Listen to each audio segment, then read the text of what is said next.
OK, excellent. Bienvenue à la séance d'information aujourd'hui pour le programme de techniques d'éducation spécialisée. Euh, Dans le fond, ça nous fait plaisir d'accueillir Marie-Lou Lauzon et Émilie Garcia, qui sont des professionnels du CIUS, des travailleuses, des travailleurs des techniciennes en éducation spécialisée, pardon, qui travaillent pour le CIUS. On a aussi Émilie Garcia qui est une professeure du collège CDI.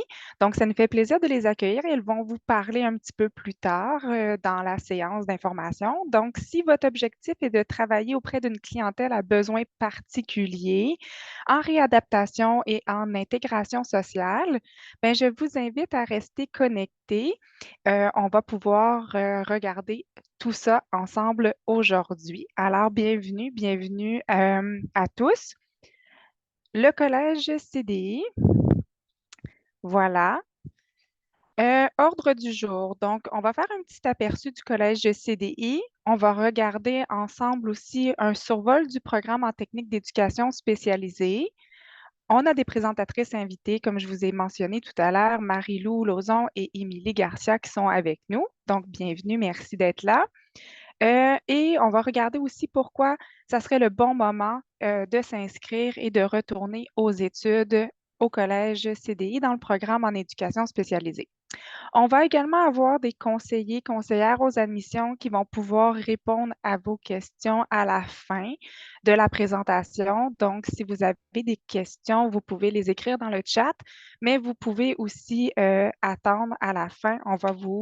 Euh, on va vous admettre dans des salles privées avec des conseillers, conseillères aux admissions. On va être là pour répondre à toutes vos questions.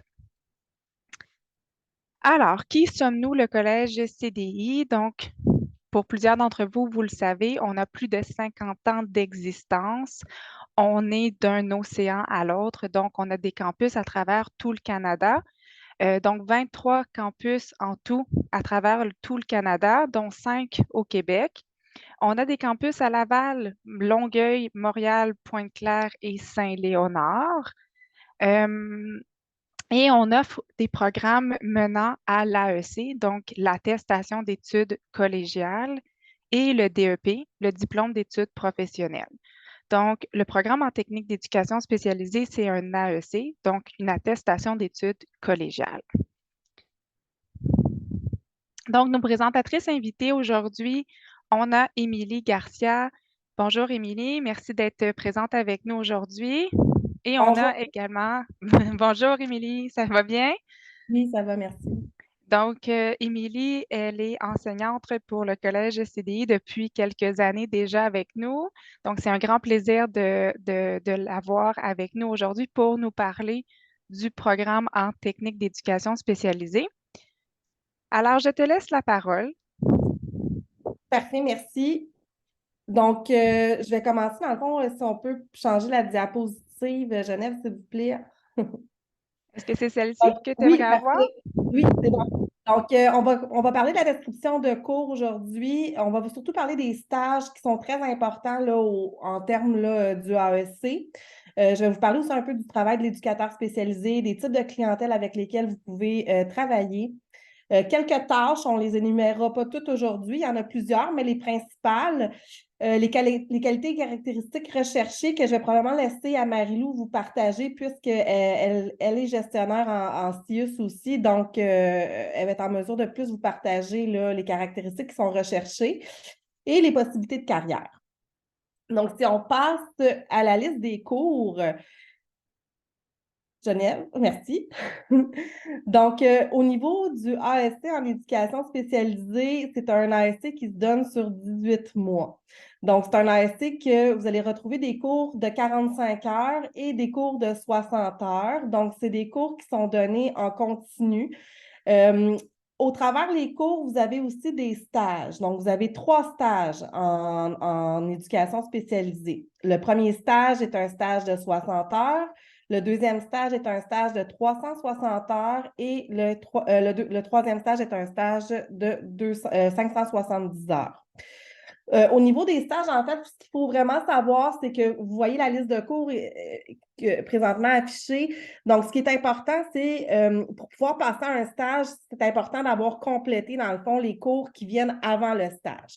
Donc, par exemple, dans le fond, si on voit le premier cours, c'est un cours fonction de travail du TES. Psychologie du développement de la personne, communication et interrelation, activité d'intervention, clientèle 1, psychologie du développement de la personne. 2, donc la deuxième partie, adaptation biopsychosociale, observation et techniques d'application, clientèle 2. Et là, vous voyez, il y a le stage 1. Donc, pour pouvoir passer au stage 1, c'est important d'avoir complété les cours avant le stage 1. OK? Donc, il peut y arriver des fois que les étudiants vivent certaines situations ou que des fois, malheureusement, un échec dans un cours. Donc, pour pouvoir passer au stage, il faut quand même faire ce cours-là, en fait, avant de pouvoir passer au stage. Donc, même chose pour la suite. Là, on a clientèle 3, activité d'intervention, plan d'intervention, relation d'aide et vient le stage 2, expérimentation, qui est un stage de 360 heures.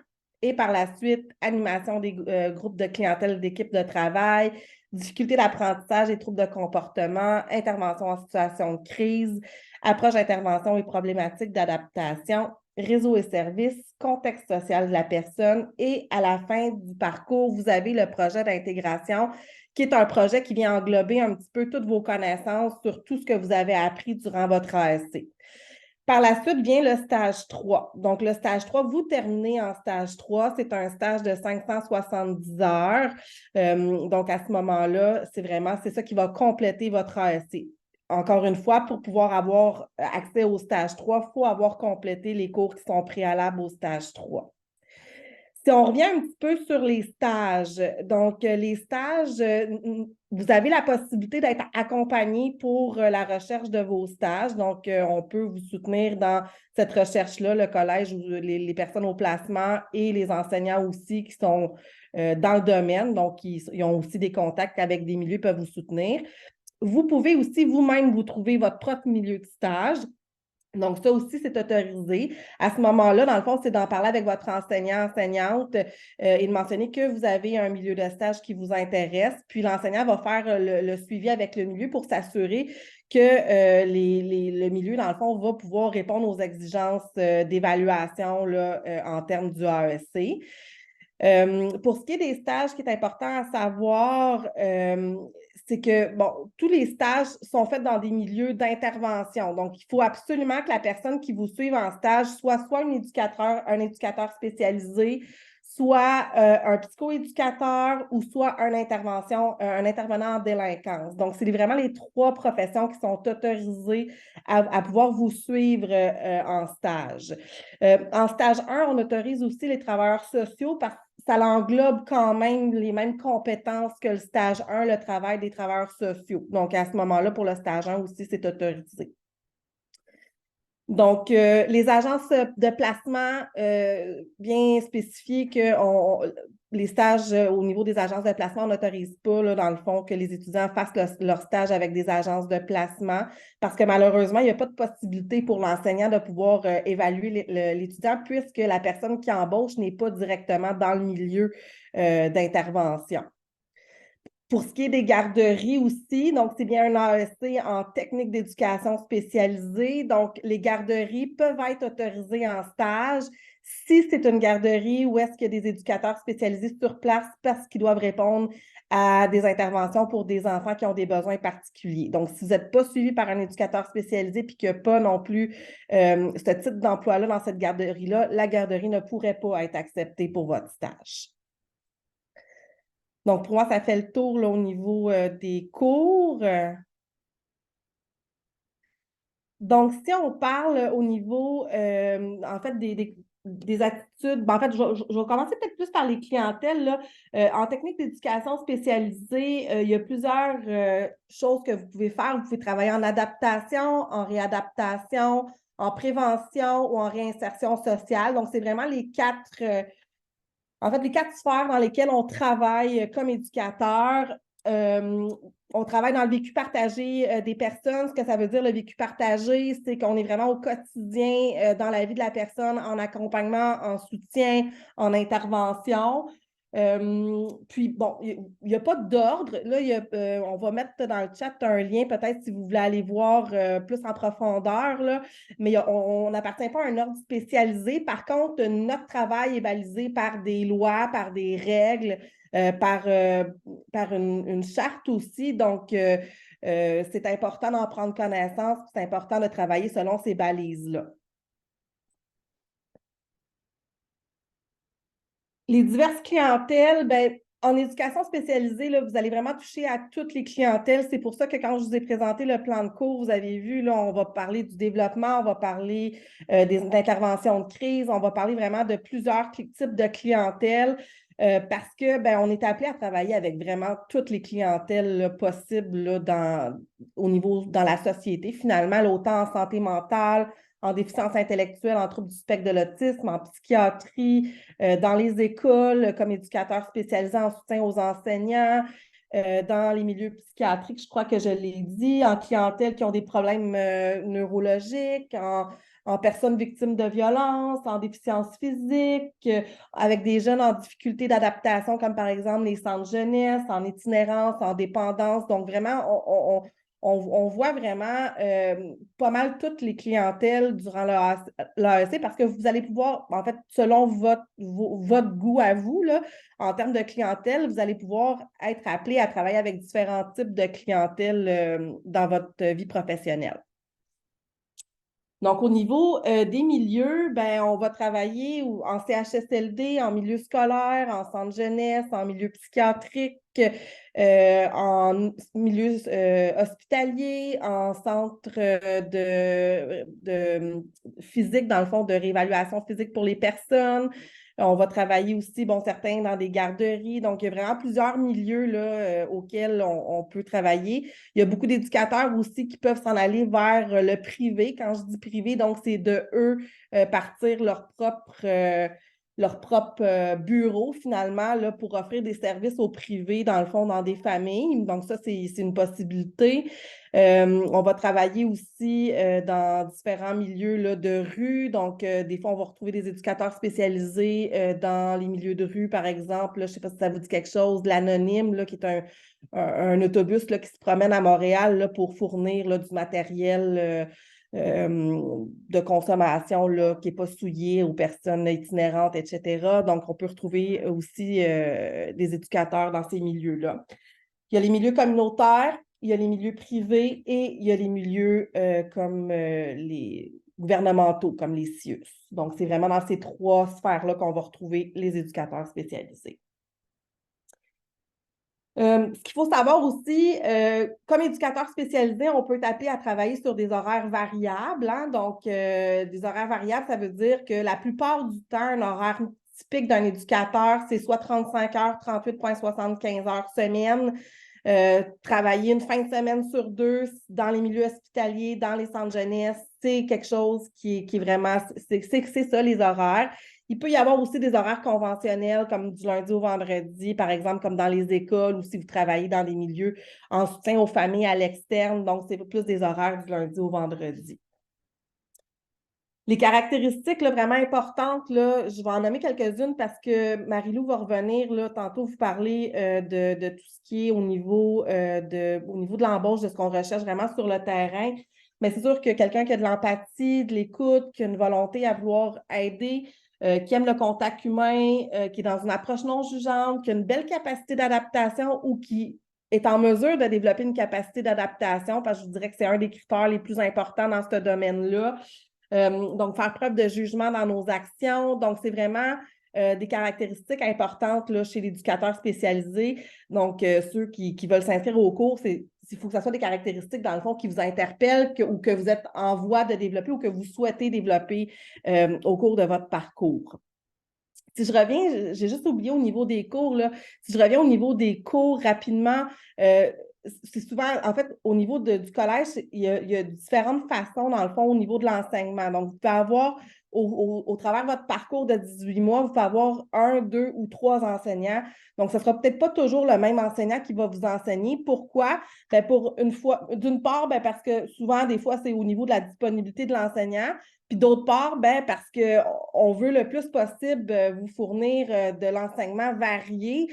Donc, ce qui fait que moi, qui ai une expérience dans un milieu, ben, l'autre enseignante va avoir une expérience dans un autre milieu. Donc, surtout en intervention, c'est plus riche, ça donne des cours plus riches et plus, en fait, plus d'apprentissage, en fait, qui peuvent être faits là, avec différents enseignants qui ont différentes expériences. Donc, ça, c'est à savoir aussi.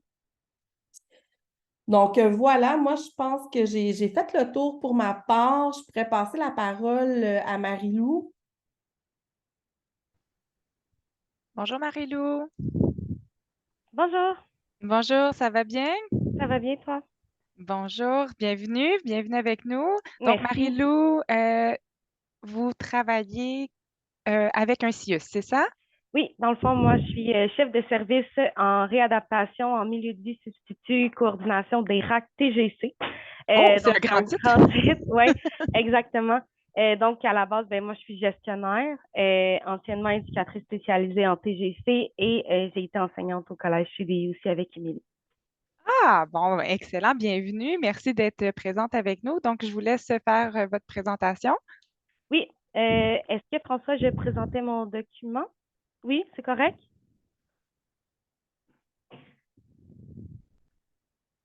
Peut y aller, Marilou, juste avec les comportements attendus. OK, parfait.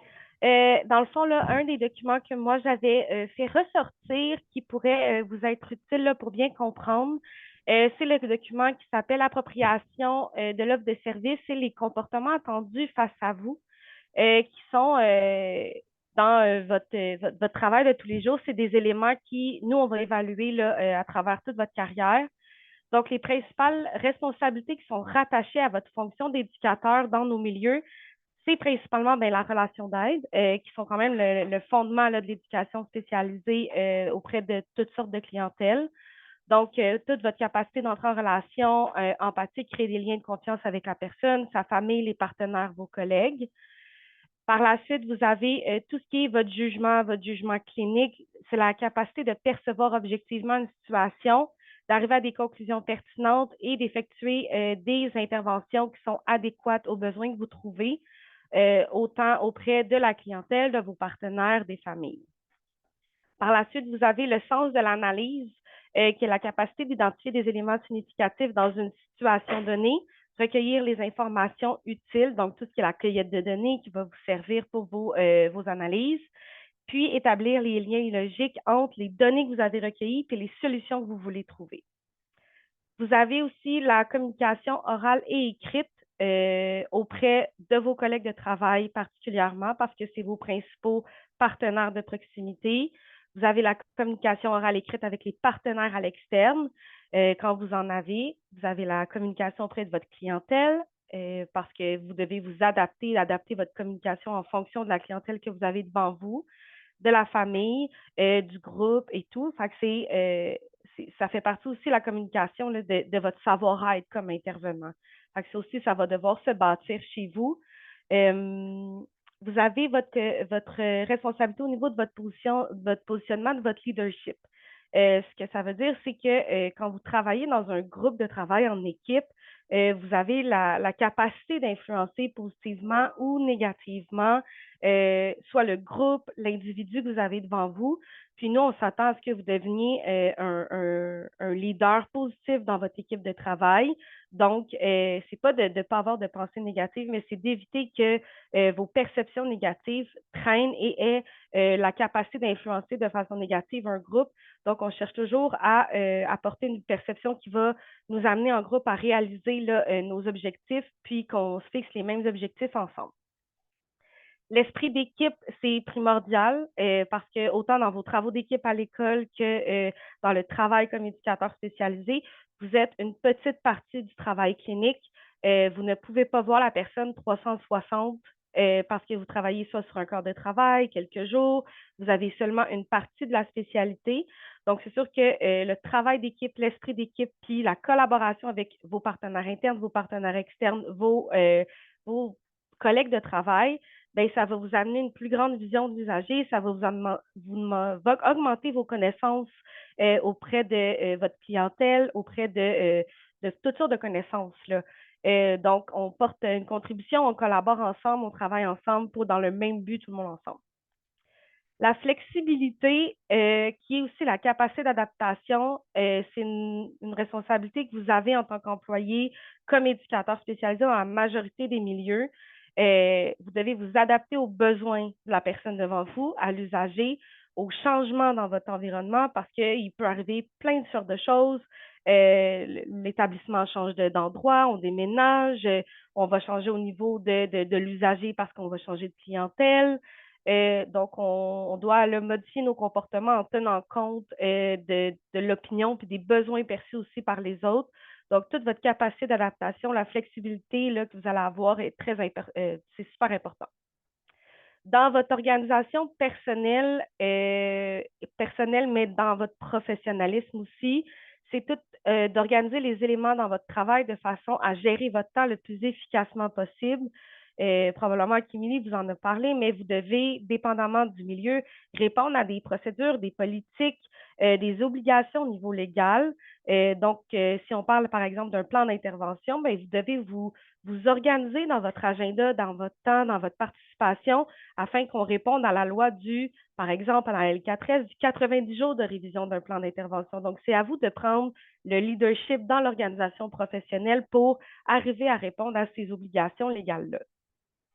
Et ça va de soi, l'adaptation au changement là, qui complète la flexibilité. Donc, s'adapter aux différentes situations, ajuster vos comportements aux nouvelles exigences de l'environnement et la capacité de faire preuve de tolérance au niveau du stress et des flexibilités au niveau des changements. Ça ferait le tour là, si on voulait faire un résumé là, des comportements auxquels on s'attend de vous comme éducateur spécialisé. Merci Marie-Lou. Alors, s'il y a des gens qui ont des questions pour Marie-Lou ou pour Émilie, vous pouvez les poser directement dans le clavardage, dans le chat, ou vous pouvez également lever la main et les poser en direct. En attendant, Émilie puis Marie-Lou, moi j'ai quelques questions pour vous. Moi, j'aimerais savoir pourquoi vous avez choisi de vous diriger vers cette carrière-là, là, une carrière en technique d'éducation spécialisée. Qu'est-ce qui vous a motivé, puis pourquoi avoir fait ce choix-là au début de votre carrière? Marie-Lou, tu veux commencer? Tu veux que j'y aille? Vas-y, je vais bâtir mon argumentaire dans ma tête en attendant. Bon, parfait. Ben, moi, c'était vraiment le désir de vouloir accompagner des gens dans le besoin.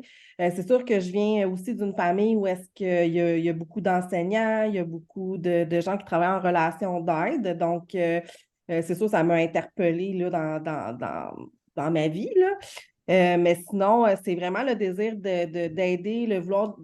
En fait, c'est ça, moi, je travaille en centre jeunesse. On ne l'a pas vraiment dit tantôt, là, mais moi, je travaille en centre jeunesse, puis je travaille aussi en soutien aux familles en troubles du spectre de l'autisme. Puis l'accompagnement d'un jeune qui vit des difficultés d'adaptation, puis de le voir évoluer, puis grandir. Honnêtement, c'est vraiment le plus beau de ce travail-là, là, de voir grandir un jeune, puis là, tu reviens, puis là, ça fait comme, malheureusement, des fois, c'est des jeunes qui sont placés jusqu'à majorité, mais tu le vois grandir, ce jeune-là, tu le vois évoluer, l'accompagner. Puis peut-être un petit peu, on dit souvent que les éducateurs spécialisés, ils sèment des graines, dans le fond, puis là, on leur prend dans 5 ans, puis là, c'est rendu une fleur, là, c'est un peu un thème qu'on utilise là, dans notre domaine. Donc, c'est vraiment ça. C'est vraiment le désir de vouloir faire une différence au niveau social puis dans la vie des gens, là, je pense, là. Merci. Moi, ça n'a pas été une évidence tout de suite. J'ai commencé ma carrière en gestion hôtelière et en organisation d'événements. Fait que je me suis poussée très loin. Puis, je me suis vite rendu compte que ce n'était pas fait pour moi. Donc, je suis revenue à mes amours de base qui étaient vers les jeunes quand quand je faisais du bénévolat ou tout. J'étais souvent portée par les petits garçons très tannants. ou les petites filles qui dérangeaient, à ceux qui avaient des gros comportements, qui faisaient des crises. Moi, ça m'intéressait, ça me questionnait. Je voulais comprendre pourquoi ça se passait comme ça dans leur tête. Mais j'aimais pas assez l'école pour aller faire un doctorat en psychologie ou en psychiatrie. Donc, je suis allée en éducation spécialisée, puis je me suis dirigée automatiquement vers des clientèles complexes, donc en déficience intellectuelle moyenne, sévère, profonde, en autisme non-verbal et particulièrement en troubles graves de comportement où les événements, les situations, on doit les comprendre à la place des usagers parce qu'ils ne sont pas capables de nous l'expliquer puis qu'ils nous le communiquent avec des comportements quand même agressifs. Puis, je suis tombée en amour avec cette clientèle-là et j'y suis encore 10 ans plus tard et je ne changerai pas de clientèle. On pense qu'on a une attente où les résultats vont arriver rapidement, puis on descend de nos chevaux après quelques mois parce qu'on se réalise que le travail n'est pas rapide, il est de longue haleine, mais il est merveilleux le jour où l'objectif est réussi. J'en ai pleuré le jour où mon usager a réussi son objectif après 7 mois de dur labeur, puis j'ai pleuré avec sa mère, puis il a juste échangé un crayon. C'était seulement le travail qu'on voulait, c'est qu'il arrive à échanger un crayon au lieu de nous frapper. Il l'a fait, j'en ai pleuré et je suis jamais sortie de là et je ne sortirai pas de là. Donc, c'est les petites réussites minuscules, mais qui apportent une différence énorme dans la vie de cet usager-là qui est incapable de modifier sa vie par lui-même parce qu'il ne comprend pas le monde, parce qu'il ne peut pas l'expliquer. Puis tout ce qu'il a besoin, c'est de quelqu'un pour traduire le monde pour lui. Puis ça, ben, c'est extraordinaire. Wow, Parfait. merci Merci. Marie-Lou. Merci Marie-Lou, merci Émilie.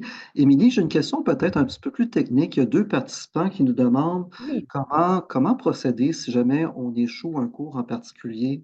Comment ça se passe? Est-ce qu'il y a une possibilité de reprise? Oui, oui, oui, tout à fait. En fait, là, c'est qu'il y a toujours une possibilité de reprise là, à la suite d'un échec. Là. Donc, on ne vous laisse pas comme ça. Là. Donc, si jamais il y a un. Tu sais, aussi, peut-être juste mentionner, là, l'accompagnement qui est fait aux étudiants pendant les cours, je veux dire, l'enseignant est vraiment quand même disponible. Là. Donc, c'est sûr que c'est vraiment important là, si jamais là, il arrive quoi que ce soit pendant un cours, que vous avez des questions, attendez pas dernière minute, là, allez voir votre enseignant. L'enseignant peut toujours prendre un temps de plus pour vous expliquer, pour l'accompagnement que vous avez de besoin. On n'est pas des groupes de 30 élèves, là, donc 30 étudiants. Là, donc, l'enseignant il a vraiment le temps de pouvoir s'assurer, dans le fond, de la compréhension de tous. Là. Donc, oui, pas de possibilité de reprise d'examen, oui. Parfait, merci. Une autre question pour Émilie et puis pour Marie-Lou. Pouvez-vous peut-être me décrire et décrire pour l'ensemble de nos participants, c'est quoi une journée typique d'une personne qui travaille dans ce milieu, dans le milieu de l'éducation spécialisée? Une journée typique, là, Il normale. n'y a pas de Qu'est-ce que journée vous typique. faites? Non, Il y a pas de journée ça typique. n'existe pas. Ça n'existe pas, en fait, dans ce domaine-là. Tu sais, comme moi, tantôt, je m'en vais travailler. Là, je travaille ce soir dans mon unité. C'est la semaine de relâche cette semaine. Fait que ça se peut que j'arrive puis que ça a été le bordel ce matin parce que les jeunes, ils ont aussi. En fait, ce qu'il faut savoir, c'est que, tu sais, notre clientèle, là, c'est une clientèle qui peut avoir de la misère à gérer les bonheurs comme gérer les malheurs. Là. Donc, des fois, être heureux, tu sais, la gestion des émotions, être heureux, ça peut virer en colère très rapidement. Fait que je pourrais très bien arriver tantôt puis qu'il y a une grosse désorganisation puis que ça va être ça ma soirée. Comme ça pourrait être très, très calme, puis ce soir, on écoute un film, puis on passe une belle soirée. Fait que c'est vraiment ça. On est vraiment dans l'accompagnement au quotidien. Hein? Fait que c'est pour ça qu'on parle de vécu partagé dans notre domaine, là. C'est vraiment, là, on accompagne notre usager vraiment dans dans chacun des moments de sa vie. Là. Je donne un exemple, j'ai un jeune qui a vraiment de la difficulté au niveau des soins d'hygiène. Fait que le soir, il va mettre un maillot de bain, puis on va l'accompagner au niveau de ses soins d'hygiène. Donc, vraiment, ça peut être aussi au niveau de la gestion des émotions.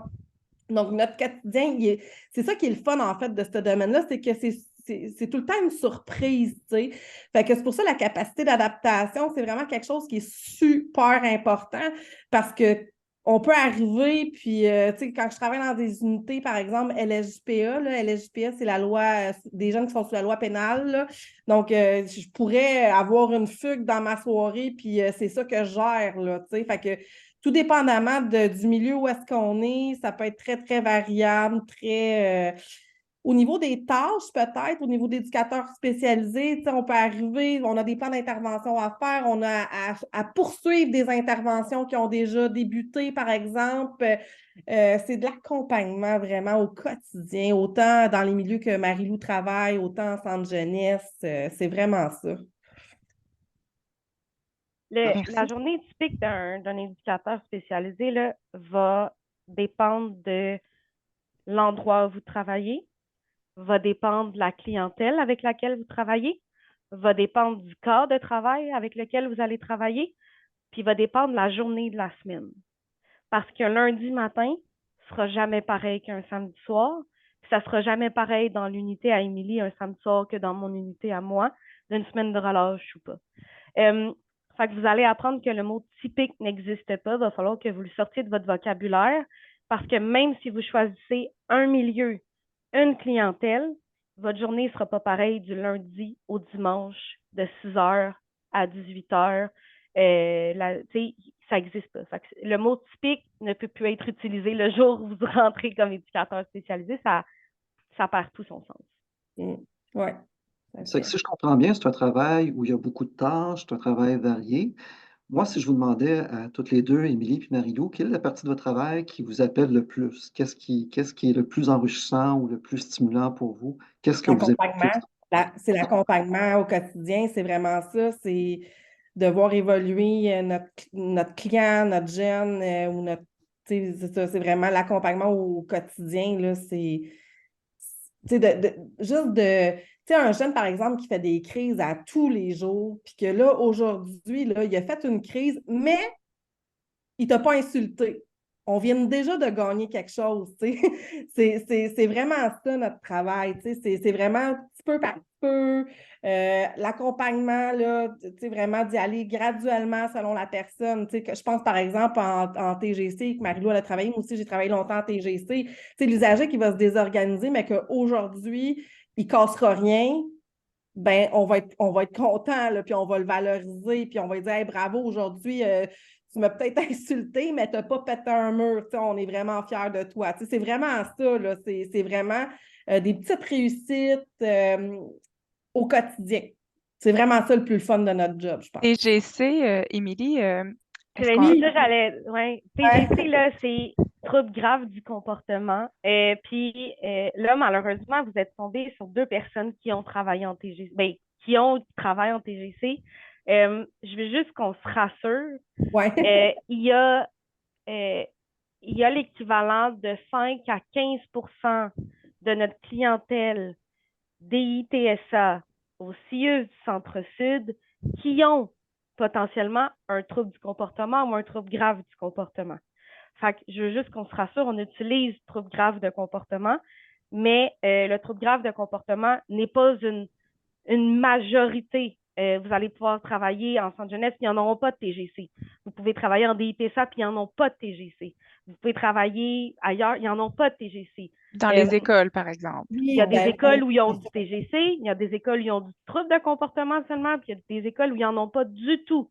Donc, tu sais, je veux juste qu'on s'assure là, de mettre quand même un petit warning, là, advertising au début, là, c'est qu'il y a pas qu'une clientèle TGC. Moi, mon amour est avec la clientèle TGC depuis 10 ans et elle va toujours le rester. Mais parce que j'ai découvert cette clientèle-là où, oui, il y a de l'accompagnement, là, mais il y a ce travail de collaboration en équipe où j'ai grandi comme intervenante à travailler avec des psychoèdes, des ergos, des infirmières, une psychologue, une travailleuse sociale, où il y a une équipe multi qui se tient puis où on apprend beaucoup. Moi, ça m'a vraiment enrichi ce travail-là que j'ai peut-être pas retrouvé ailleurs qui répondait à mon besoin. Fait que ça m'a permis de mieux répondre aux besoins de ma clientèle parce que j'ai vraiment appris à travers ce travail-là. Merci. Émilie, j'ai 2 questions qui sont très rapprochées l'une de l'autre. Je vais te les poser. Est-ce qu'on peut commencer à travailler immédiatement après avoir terminé le programme? Ah oui, Et, tout à fait. et puis, dans la même veine, quel est le taux de placement une fois qu'on a terminé le programme? OK. Merci pour la question parce que justement, ça faisait partie des choses que je devais mentionner, puis je ne l'ai pas mentionné. En fait, peut-être pour vous dire, là, au niveau du AEC aujourd'hui, bon, il y a le AEC en éducation spécialisée, il y a le DEC en éducation spécialisée. je vous dirais qu'il n'y a plus aucune différence à ce jour, là. Le taux de placement, c'est autant qu'un éducateur, un DEC, qu'un AEC. Donc, vous êtes vraiment, vous êtes un éducateur spécialisé en sortant du AEC. Donc, le taux de placement est pareil, là. Je veux dire, vous sortez, vous êtes engagé. Si vous répondez aux critères, on s'entend, hein. On s'entend que si vous répondez aux critères d'embauche, puis vous avez, tu sais, comme on a parlé tantôt, comme Marie-Lou a vous expliqué tantôt, le taux de placement est immédiat, là. Tu sais, moi, tous mes étudiants travaillent. Tous les étudiants de toutes mes cohortes, Travail dans le domaine. C'est ça, la souvent, seule différence. souvent embauchés par leur troisième stage. C'est ça, la seule différence, c'est, mettons, si je regarde par rapport au CIUS Centre-Sud, on va engager un étudiant au DEC à 50 %. Par contre, l'AEC, il faut qu'il soit terminé obligatoirement. Mais du moment où vous avez terminé vos cours, quasi diplôme en main, vous avez un travail qui vous attend ici, Ouais. là, Je vais automatiquement. juste faire un du pouce sur ce que Marie-Lou dit.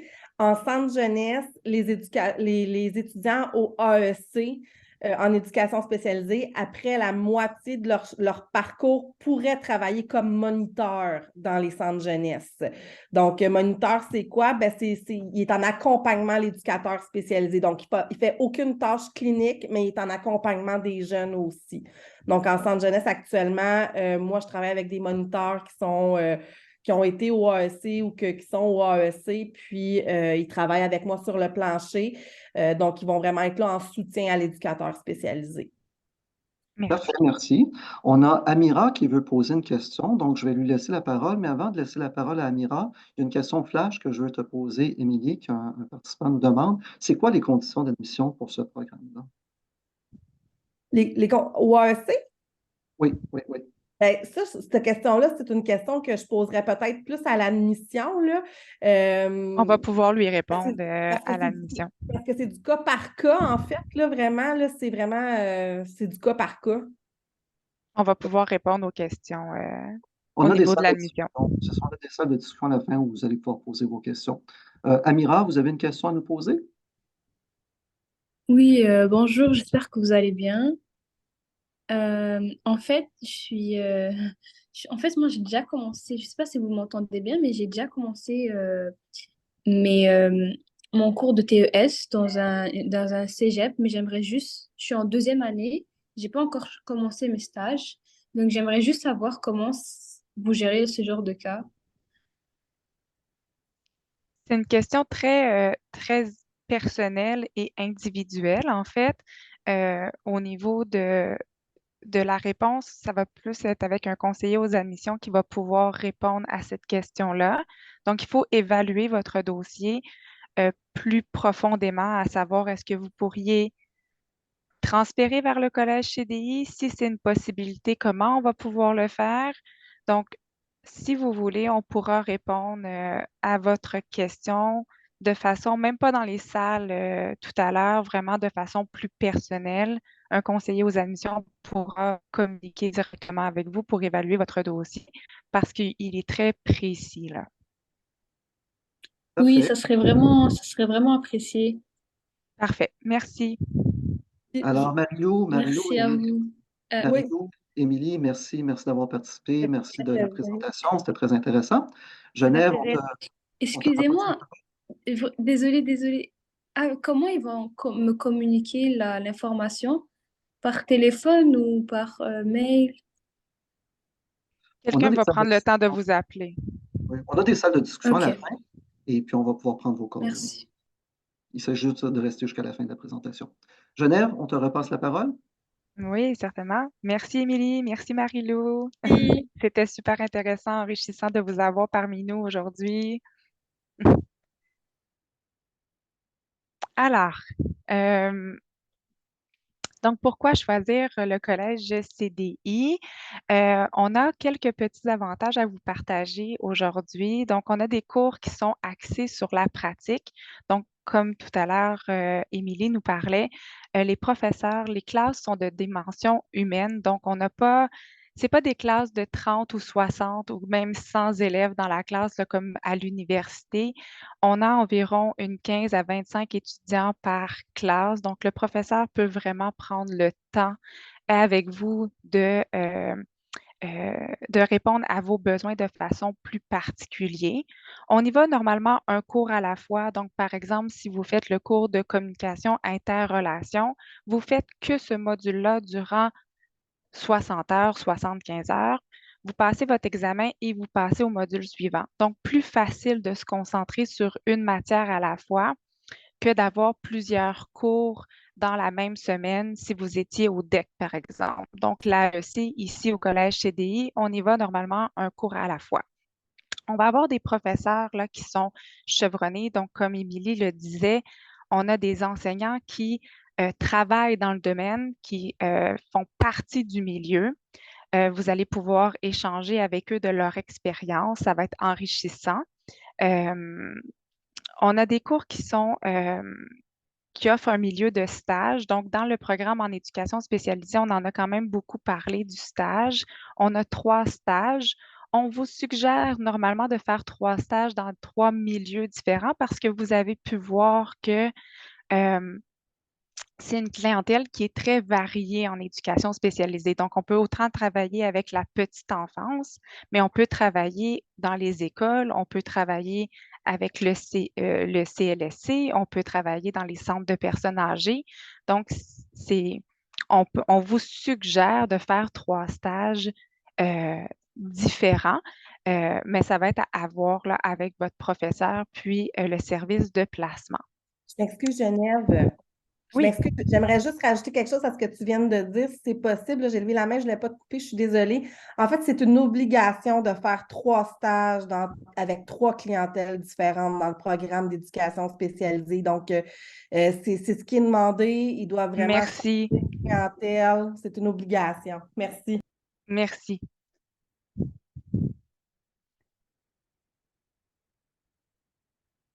Donc, le moment ou jamais pour reprendre nos études. Donc, effectivement, après la pandémie, on a eu une pénurie de main-d'œuvre au Québec. Je pense que la majorité d'entre nous euh, sont au courant. Le, on- le Québec embauche présentement en éducation spécialisée. On a une pénurie de main-d'œuvre. Donc, les clientèles, là, vous pouvez facilement ou vous trouver un emploi dans le domaine. Nous, on a un service d'aide au placement. Donc, on va être là pour vous aider à vous trouver un emploi, vous supporter à vous trouver un emploi et un stage tout au long de votre parcours avec nous au Collège CDI. Donc, une équipe à votre service, on en a parlé tout à l'heure. On a des directeurs de campus pour chaque campus qui sont très présents. Euh, On a des conseillers aux admissions. Donc, au niveau de l'admission, si vous avez des questions tout à l'heure, vous allez pouvoir parler, échanger avec des conseillers aux admissions dans des salles individuelles, dans des salles, dans des petits groupes, en fait. Puis, si vous avez plus de questions, ça va nous faire plaisir aussi de communiquer directement avec vous pour évaluer votre dossier. Les enseignants, bon, on en a parlé tout à l'heure, c'est tous des enseignants qui sont dans le domaine. Donc, peu importe le domaine dans lequel vous vous inscrivez, ici au Collège CDI, c'est tous des enseignants qui travaillent dans le domaine ou qui ont travaillé dans le domaine. On a un service aux étudiants, donc qui vont être là pour vous accompagner tout au long de votre parcours. Et on a un service d'aide au placement, j'en ai parlé déjà tout à l'heure. Donc, le service d'aide au placement est là pour vous supporter, vous aider à vous trouver, par exemple, un stage. Ça peut être, par exemple, dans la recherche, ça peut être dans la rédaction de votre CV, dans votre rédaction de votre lettre de présentation, dans votre lettre de remerciement. Donc, le service d'aide au placement sont là pour vous supporter dans votre recherche de stage et d'emploi. Inscrivez-vous maintenant. Donc, on a encore quelques places, quelques cohortes qui débutent à la session, cette session-ci, donc le cours du printemps, là, la session du printemps. Donc, si vous voulez, vous pouvez remplir le formulaire sur la page collègecdi.ca. Un conseiller aux admissions va communiquer avec vous rapidement. Vous pouvez aussi attendre à la fin de la formation. On va pouvoir répondre à vos questions et peut-être planifier une rencontre plus euh, individuelle, personnalisée avec vous pour voir quand est-ce que ça serait le meilleur moment pour vous pour un retour aux études. Donc, voilà.